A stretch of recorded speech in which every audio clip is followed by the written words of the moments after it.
हर्षवर्धन जी, मतलब मजा आता तब ना, मैं सच बता रही हूँ, मतलब खबर पढ़ने में भी तब मजा आता है कि अरे नीतीश बाबू रूठ गए हैं, है ना। प्रदीप भंडारी इधर से उधर जा रहे हैं, लोगों को मनाने की कोशिश कर रहे हैं। प्रियंका भारती जो है एकदम इनकलाब के मोड में बाहर आ गई हैं और कह रही हैं कि देखिए हमने तो कहा था, लेकिन ये सब हुआ नहीं है। तो बड़ा एकदम स्मूथ ट्रांजिशन हो गया। देखिए रूबिका जी, ये जिसको कहते हैं ना कि आर्ट ऑफ मैनेजिंग इम्पॉसिबल, ये भारतीय जनता पार्टी ने कर दिखाया। और देखिए प्रियंका जिस खेमे में है, भी स्वाभाविक है, उनको ये सब बात बोलना चाहिए। लेकिन मेरा ये मानना है कि राष्ट्रीय जनता दल को ऐसा भी नहीं दिखना चाहिए, क्योंकि नीतीश कुमार के लिए वो क्या क्या अभी कहते रहे चुनाव के दौरान, ये मुख्यमंत्री की कुर्सी के लायक नहीं है, इनकी मानसिक स्थिति ठीक नहीं है। अब दो चीज़ें हैं, अगर नीतीश कुमार एकदम दुरुस्त हैं, मुख्यमंत्री कुर्सी के योग्य, तो कोई दुनिया की ताकत ये नहीं कह सकती, जो उनको जानते हैं, कोई उनको दबाव में ले आए। अगर वो ये कह रहे हैं कि वो इस लायक नहीं थे, तो फिर तो जाहिर है कि इससे बेहतर क्या रास्ता हो सकता है।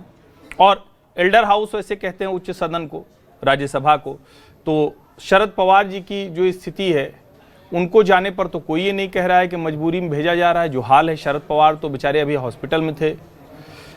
सोनिया जी को स्वास्थ्य कारणों से ही लोकसभा से राज्यसभा भेज दिया गया, तो किसी ने ये बहस, ये डिबेट नहीं की।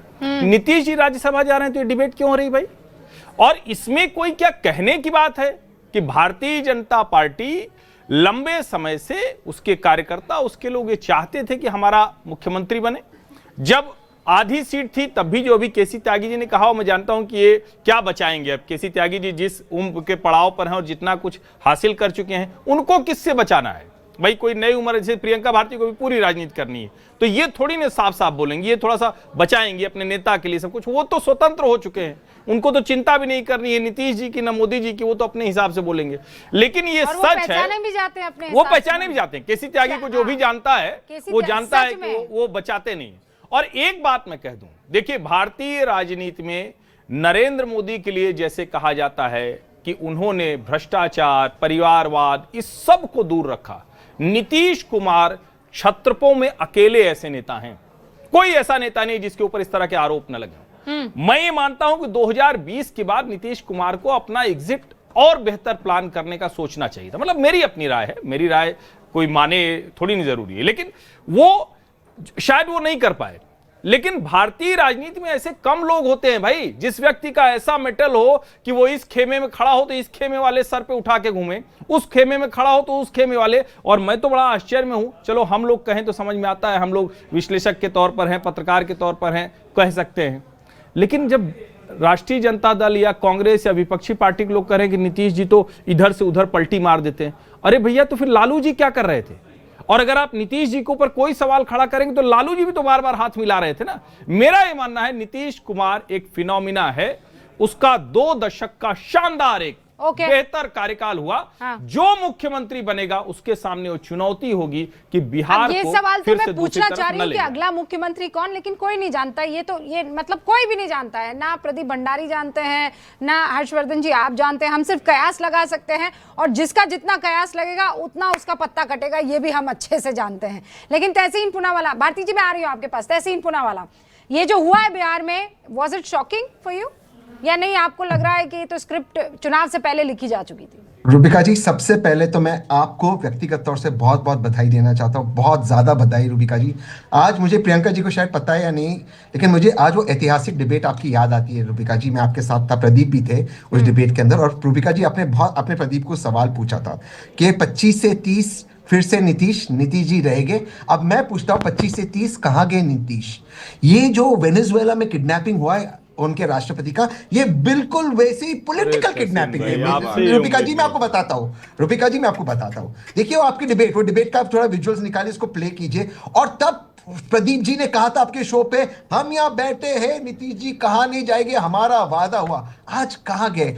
आज बिल्कुल नीतीश जी के साथ वही किया जो माननीय एकनाथ शिंदे जी के साथ किया। एकनाथ शिंदे जी बहुत अच्छे मुख्यमंत्री थे, हालांकि मैं उनके विपक्ष में हूं, सेक्युलर अच्छे मुख्यमंत्री, महाराष्ट्र को आगे ले गए। लेकिन सभी राजनीतिक दलों को, रीजनल राजनीतिक दलों को, क्षेत्रीय राजनीतिक दलों को अगर खत्म करने का कोई काम करता है, प्रयास करता है, भारतीय जनता पार्टी, एकनाथ शिंदे जी हो, शिवसेना हो, एनसीपी हो, अकाली दल हो, अब नीतीश जी हो। और रूबिका जी मुझे छोड़ दीजिए, हर्षवर्धन जी को छोड़ दीजिए, अपनी बात समाप्त करता हूं। सुबह से आप तो ऑन एयर है, आप देख रहे हैं उनके ऑफिस में, उनके दफ्तर में जेडीयू के किस तरह से चेयर तोड़े जा रहे हैं, किस तरह से किस तरह से नारे लगा रहे हैं। हाँ। ये ठीक है, हर्षवर्धन जी कह रहे हैं कि कोई कुछ नहीं कहेगा, यहां टीवी पर आकर क्या कहेंगे, सब जानते हैं। अब वो जो वेनेजुएला के जो लोग हैं वहां पे बैठे हुए क्या कहेंगे बेचारे, तहसीन आई, सरकार चल रही है। बिल्कुल बातें कर रहे हैं। तहसीन दो भाई चीजें। एक मिनट, एक टिप्पणी जरूरी है। मैं ये समझ रहा था कि आप ये गलती नहीं करेंगे।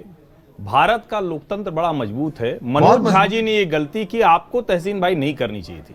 वेनेजुएला के राष्ट्रपति को गुंडागर्दी से ट्रंप ने उठाया और आप भारत के लोकतंत्र को ऐसे अंडरमाइन कर रहे हैं। मैं बार बार ये कह रहा हूं, आप लोग विपक्ष के नाते बिल्कुल ये करिए। और देखिए, खिसियानी बिल्ली खंभा नोचे, ये कहावत होती है, लेकिन ये कहावत ऐसी चरितार्थ होती हुई टीवी पर दिखे तो जनता तो देख रही है ना, वोट तो वही करते हैं ना, वो मन बनाते हैं। आप ये कह रहे हैं कि वो नीतीश कुमार को मादुरों की तरह उठा लिया गया।